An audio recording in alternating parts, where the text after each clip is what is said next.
What's your creepiest real life story? Coming home late from a friend's house in a real bad area of Los Angeles. I mean, these streets were gang infested, so I used to walk around with a hammer in my waist because I couldn't get a gun. An old station wagon with all the windows blocked out by aluminum foil pulls up and old man looks at me and uses his hand to beckon me to come in. I showed him the hammer, he just keeps beckoning. I got the creeps and starting running and cut through a park and he was already waiting for me. I had to jump a couple of fences to lose him. He looked like freaking weirdo. Scariest crap ever. This happened to my wife during college. She lived on campus, in a more remote mountainous area. One night, maybe 8 or 9, her and a few classmates decide to take a nice peaceful walk up the mountain road past the college. They had been walking for 10 minutes, when suddenly car lights flick on in the darkness at the side of the road and a vehicle comes screeching past them. 2 seconds pass and a half-naked girl comes running out of the darkness shrieking. My wife, terrified, runs the other way back to the college. Luckily the others stayed with the girl and helped her. Seems she had just been abducted and assaulted, and then dropped off in a remote area in the night. When I was 8, I had a friend spending the night one night. It was super late and we were playing Barbies in the living room. I then suddenly got the feeling like we were being watched. I looked to my right and there in the window stood a man. I remember everything about him to this day. He was a white man. I could tell because he was wearing a short-sleeved, dark blue t-shirt that had a little pocket on the chest. His arms were very hairy. He also wears black gloves and a black ski mask. He had his hands cupped on either side of his face, so as to block any glare from the street lights to get a better view of us. I yelped and curled into a ball. My friend saw him and did the same thing. She asked me what were we gonna do. I said, at the count of 3, we're gonna run upstairs and get my dad. I got to 2 and took off. My friend was right behind me. We barged into my dad's room and tell him what we saw. He leapt out of bed and ran outside, but the guy was gone.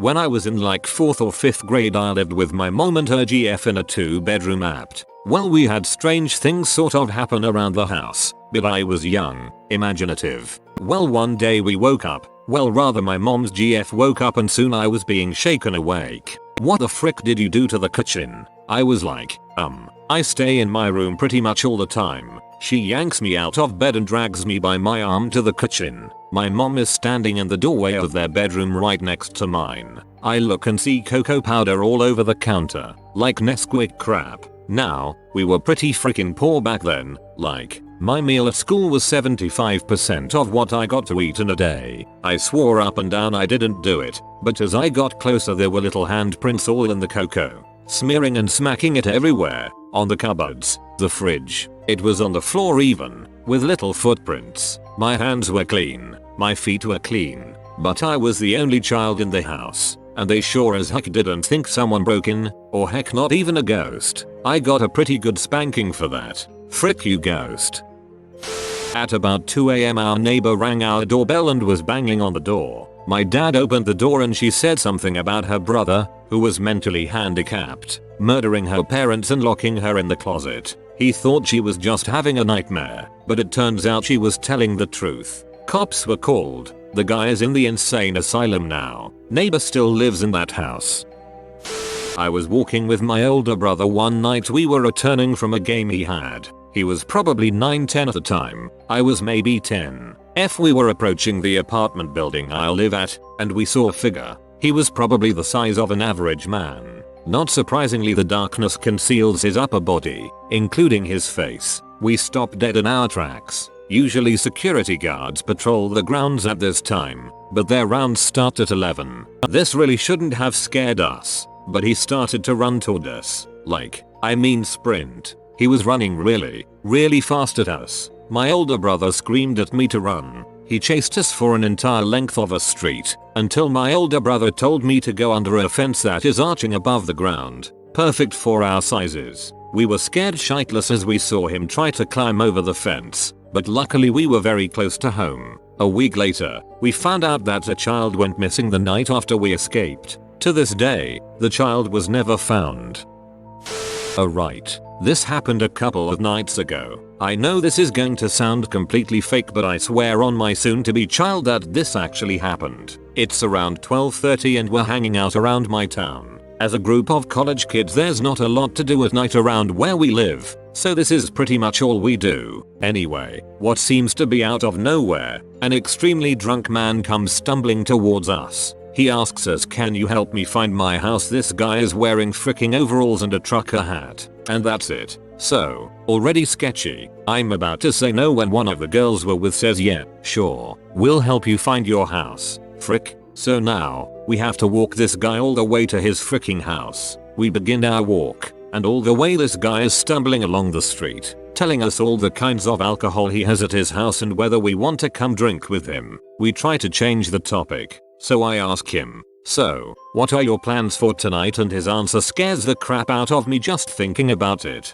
He literally, right at our faces, says, "Oh, I'm just gonna kidnap and kill 3 kids." Right. To our freaking faces. So, as you can imagine, at this point I'm really on edge about this drunk overall wearing psycho that we're leading to his house. After about 20 minutes of walking we finally reach his house, and this thing is straight out of a horror movie. It's a pink, Victorian era house. It looks like a murder house if I have ever seen one. Anyway, the guy thanks us and starts asking us if we're sure we don't want to come in and drink with him. The girl that initially decided we would take him back to his house politely declines, and he starts walking towards her, getting more insistent. So, she turns around and promptly speed walks the frick away. I yell at the guy while he keeps trying to convince us to come in, and we start running away from him back the way we came from. He didn't chase us, luckily, but it's terrifying to think what he was really up to. I honestly believe that he was faking drunk. If we would have been stupid enough and accepted his invitation, I honestly believe something would have happened to us. This guy's was freaking crazy, acting drunk, trying to lure kids into his house with promises of alcohol. Something wasn't right. The following is 100% true. My parents bought a cabin in the Washington Mountain Range, VA. My mother and sister would go there and spend weekends. I remember my mother talking about how they would wake up and the side door of the cabin would be open. They changed the locks but it continued. What was odd was we never arrived to find the door open. It only opened when someone was staying in the cabin. In summer or winter it didn't matter. I laughed it off thinking they left it open or they didn't close it properly, etc. Being young and adventurous, I decided to spend the night in the cabin during the winter. The cabin was not heated but did have electricity and a small wood stove. So I drove my Jeep out there after work and got to the cabin after dark. I arrived and a light snow had started to fall. I was very cold and I was already regretting going because it was only 13 degrees Fahrenheit. I quickly lit a fire and stoked it to produce as much heat as possible. I closed the door and locked it, pulling it several times to ensure it was closed, not going to open in the middle of the night. I climbed into bed and put an extra quilt on to keep me warm. I quickly fell asleep. I had a nightmare. In the nightmare I dreamed that I woke up and the cabin was ridiculously cold. I walked from the bedroom to relight the fire and I immediately saw the door open and turned 90 degrees to see a tall lizard-like demon with glowing red eyes staring at me. I immediately woke up from the dream and I was, wow. Here I am out in the middle of nowhere by myself and I'm having nightmares. Great. I then notice that it's very cold. So I climb out of bed and walk towards the other room to relight the fire. As I enter the room, I turn and in the darkness I can see the door is sitting wide open. Snow had blown in on the floor. The nightmare was coming true. The nightmare was playing out exactly, and the next part was to see a large demon. I let out a yell and fumbled for the light switch like a madman. My mind was racing. The lights came on and there was nothing there. I looked at the snow and didn't see any footprints or evidence of tampering. So in my engineering mind, I assumed the heating of the structure caused some structural shift and the door to pop open. I still didn't go back to the cabin for quite some time. A few years later, a house was built directly across the street. A few months after the new owners moved in, I walked over and introduced myself. We chatted for a little while and I asked how he and the family liked the place. He said they loved the area but it was taking the kids some time to get used to living in the country. He smiled and said, "They're a bit spooked by it all." I asked, "Spooked?" "Yeah, they think a monster comes into their room at night." I must have turned as white as a sheet at that point. I worked as a security guard for a mall. I was stuck with the night shift. The car was broken so I rode a bike around the outside of the mall. It was about midnight when I heard someone yelling for help and waving his arms towards me. I pedaled like a freaking madman to get over to him. He looked 17 and was poorly dressed for the season. Winter. I ask what's wrong and he tells me, my friend won't get up. Alright, let me call someone. Reach for my phone to call 911. But then the guy grabbed onto me and another man came out of the bushes near us with a gun pointed to my head. Long story short, I got mugged at gunpoint while they handcuffed me with my own handcuffs. When I was around 17-18, I was walking home real late from a friend's house. I was walking along one of the main streets from my hometown when this car pulls up from a really dark residential street. The driver sees me and motions me over and I walk over because I'm a dumbass. He asks me if I know how to get to the next town and I say, yeah, just take this main street all the way down. Once you get over the bridge, you're pretty much there. Oh, I don't know where this bridge is, he says. Hop in, show me. What the frick, I'm thinking to myself. It's at the end of this street. He then asks me if I want to make $20 and I just stare at him. I like to suck dongs, he said with really bugged out eyes as he makes a dong sucking motion with his hands and mouth. I was pretty frozen with shock and just shook my head. He didn't say anything and just sped off down the main street. I took a bunch of shortcuts I knew through the residential areas and pretty much booked it all the way home. I've never ran that fast back home in my life. 13 years old. Hot summer night, so I slept on the pull-out couch under the ceiling fan. Woke up to a man standing at the foot of the bed. I was deliriously asleep and tired, but he was telling me he knew my dad. Start saying creepy crap about my dad that no one would know unless he did. In fact, know my family. Then he started talking about my mom and where she was that night. He was right. At that point, I completely woke up and immediately panicked. I jumped up, turned on the ceiling fan light, it was right above me, and said, what the frick? WHO are you? The guy was clearly drunk and confused at that point. He was telling me to be calm, call my dad and he'd know who he was. They were friends from way back, and so on. I ran down the hall to get my brother. He wouldn't wake up at first and thought I was kidding or something. He finally realized I was serious and we went to the living room, but he was gone. Noticed the door was open, so we went outside. He was standing there at the curb. We confronted him. My brother was 19 and huge at the time, and he kept trying to tell us to chill out, call my dad. Everything was fine. We went inside, grabbed a baseball bat and the phone, and went back outside. Dude was gone. My parents have no idea who he was.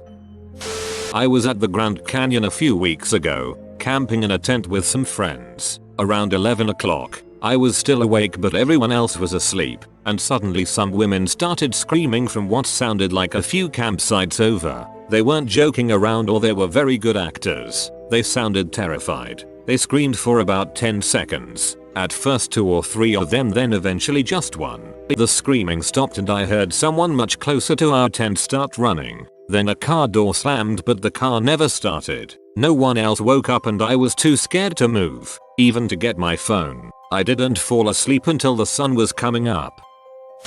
Pretty strange story, especially from my current 20-something perspective. When I was 8 or 9, my family took a trip with my dad to Toronto because he was going there for business. He would do this often, take us on trips with him instead of being gone for long periods. We get to this nice hotel. My parents, myself, and my 2 brothers, one 7 and one only 9 months old. The hotel is one of the biggest I'd ever seen at that age. In my opinion, it would be hard to keep running into the same people all day in this complex. The next day, my dad heads off to his appointment, and my mom decides to take us to breakfast. We're at our table in the hotel cafe when this mid-30s early 40s couple approaches us, otherwise unassuming, but their behavior was strange. They offered to feed my youngest brother for my mom while she ate her breakfast. My mom was a bit overprotective with us when I was young, so I was surprised when she acted so calm, but firm, in telling them no thank you. They insisted twice more before leaving us to it and exiting the cafe. Later on, my mom was taking us to this shopping complex that was underneath connected to the hotel. We saw the couple following us through a part of the mall. My mom made us stop and go into a store until they passed us and left. At this point, my 7-year-old brother and I are looking at each other and thinking that this isn't normal. My mom decides that this might be a weird coincidence, A little later, we decide to head back to the hotel and go swimming. The pool is large, so large that it stretches from indoors to outside. While my brother and I are in the water, my mom has the littlest one with her sitting on a deck chair. Lo and behold, a couple is at the pool as well. They're sitting right across the pool from my mom, just staring at her. She tells us shortly after that we should leave and go back to the hotel room because my dad would be back soon and want to go to dinner. Again, my brother and I are thinking that this is really strange despite how young naive we were. The best part is when my dad finally does return to the hotel room. He knocks and doesn't announce himself. My brother and I run into the bathroom and close the door to hide because we assumed it was that crazy couple.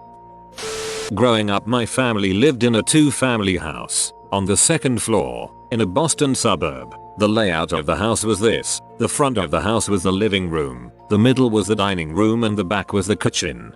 Bedrooms followed along each room. My bedroom was next to the kitchen. The kitchen had a door which led to the back stairs. The door had a bolt on it, so one night, I'm sleeping and something wakes me up. I hear the creaking back stairs and slow, light footsteps. I wake up more. Initially I thought I was hearing things, but the sounds are real. They stop, and I hear a light creak. Whoever is out there is trying to push the door open. I heard another creak, this time louder. Then the doorknob is jostled while the door strains some more. More silence. I hear the someone leave and the screen door squeak open and closed again. I was scared shitless. I quietly got out of bed and woke up my mother. She got mad I was waking her up. I told her what had happened and she tries to convince me I was just dreaming. At this point, I'm freaking out and crying because I thought someone was trying to break in when suddenly, bam bam bam, gunshots ring out. I hit the floor. My mom runs for the phone and calls 911. They came from the neighbor's house.